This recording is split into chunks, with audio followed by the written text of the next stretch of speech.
Most men don't die from old age.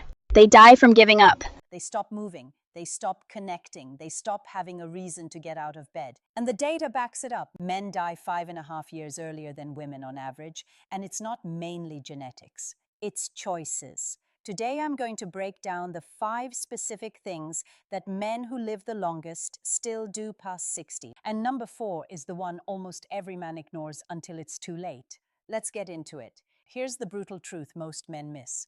Retirement isn't a finish line, it's a trapdoor. Studies from Harvard, the American Psychological Association, and longevity research across 3 continents all point to the same conclusion. The most dangerous year in a man's life isn't his hardest year at work. It's his first year without it. Why?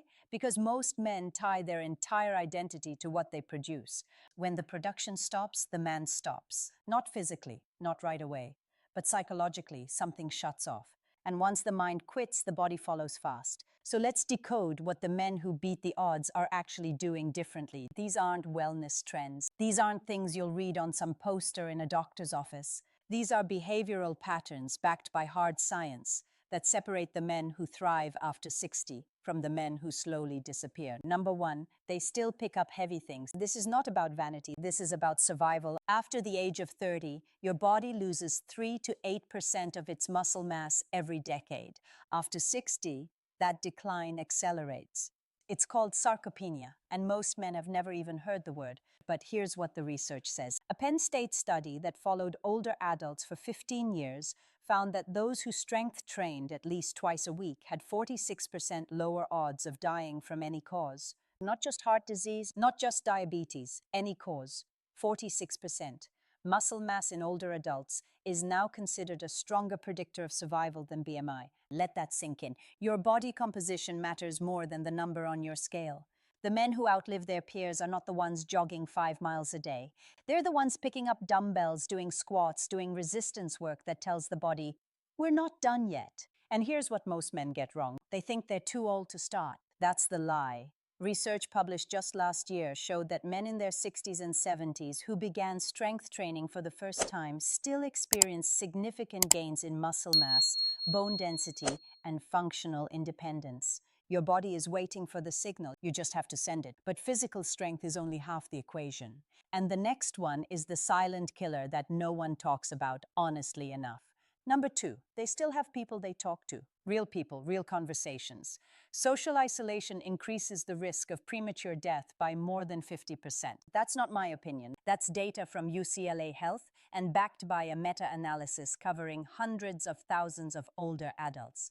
50%. That makes loneliness roughly as deadly as smoking 15 cigarettes a day. And here's where it hits men the hardest. Women tend to maintain social networks as they age. They call friends, they process emotions verbally. Men don't. Most men over 60 have fewer than 2 close friends they can confide in. Some have 0. They had work colleagues, they had drinking buddies, they had people they stood next to at their kids' baseball games. But those weren't deep bonds, those were proximity relationships. And when the proximity disappears, so does the connection. The men who live longest don't just have people around them, they have people they're honest with. They have someone they can call when things feel heavy. Not to fix it, just to say it out loud. That's not weakness, that's a biological survival strategy. Your nervous system literally regulates itself in the presence of trusted connection. Your cortisol drops, your blood pressure stabilizes, your immune function improves. Isolation doesn't just feel bad, it kills.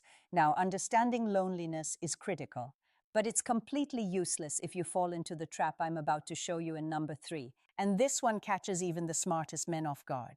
Number 3, they still have something that makes them dangerous. Not dangerous in a reckless way, dangerous in a purposeful way. They have a mission. They have something they are building, learning, or working toward that makes them feel like they matter.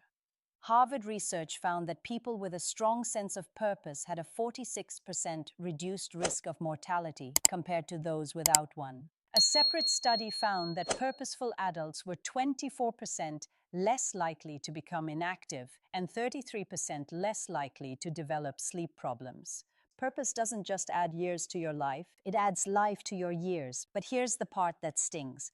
Most men don't lose their purpose because something was taken from them. They surrender it voluntarily. They retire. They say, I've earned the right to do nothing. and society agrees. Everyone tells them to relax, play golf, take it easy, and so they do. And within 18 months, their cognition slows, their mood drops, their doctor visits double. The men who outlive everyone else, they didn't relax into irrelevance. They redirected. They found a new thing to master, a language, a craft, a mentorship role, a business they always wanted to try. It doesn't have to be big. It has to be real. The brain needs a problem to solve. Give it one, and it stays sharp. Remove all problems, and it starts shutting down rooms it thinks you no longer need. That brings us to number 4. And this is the one I told you almost every man ignores. Number 4, they still feel things. And they let themselves, let me be direct. Emotional suppression is a health hazard.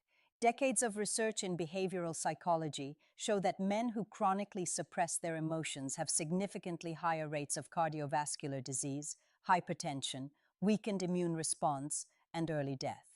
This isn't soft talk, this is physiology. When you push down anger, grief, or fear without processing it, your body doesn't just forget about it, it stores it. It raises your inflammation markers. It keeps your nervous system locked in a low-grade fight-or-flight state, day after day, year after year. The men who live the longest are not emotionless. They're emotionally regulated. There's a massive difference. Suppression means you pretend you feel nothing. Regulation means you feel it, you name it, and you move through it. Centenarian studies consistently show that the oldest living people are emotionally expressive. They laugh loudly. They cry when something moves them. They don't perform toughness. They practice honesty. And here's the contrast that makes this real. The weak man's response, he bottles everything. He says, I'm fine. He drinks a little more. He sleeps a little worse. He picks fights about things that don't matter because he won't address the thing that does. The high-status man's response? He checks in with himself. He has the vocabulary for what he feels. He has 1 or 2 people he can be real with. He doesn't confuse vulnerability with weakness because he understands that awareness is the ultimate form of control. This one shift alone extends lives. But there's a 5th piece that ties it all together, and without it, the other 4 eventually collapse. Number 5, they still stay curious. This is the X factor. Curiosity is not a personality quirk. It's a neurological survival mechanism. When you learn something new, your brain forms new neural pathways. It strengthens existing connections. It produces dopamine in a way that is sustainable, not destructive. Studies on cognitive aging show that older adults who regularly engage in learning new skills, whether it's a musical instrument, a new technology, or even a new recipe, show significantly slower rates of cognitive decline than those who don't. But curiosity does something else that almost nobody talks about. It makes you attractive, not in a superficial way, in a gravitational way. The man at 65 who is reading new books, asking real questions, and genuinely interested in the world around him is magnetic. People want to be around him. His grandchildren want to talk to him. His partner finds him engaging. His peers respect him because curiosity signals that you're still alive inside. You haven't checked out. You haven't decided you already know everything worth knowing. The men who fade are the ones who stop being students. The men who thrive are the ones who never stopped. So let's bring this home. 5 things. Lift something heavy. Talk to someone real. Have a mission that matters. Feel what you feel. And stay curious about the world you're still in. These aren't radical ideas. They're non-negotiable ones. And the data is overwhelming. Men who do these 5 things past 60 don't just live longer. They live stronger, they live sharper, they live with a presence that commands respect without saying a word. You are not past your prime. You are in a position that most men never reach with clarity. You have the experience, you have the emotional depth, you have the authority that only comes from decades of real life. The only question is whether you'll use it or waste it. The men who outlive everyone else made that decision a long time ago. Don't stay in the dark. Subscribe to Decrypted to unlock her mind and master the game of attraction.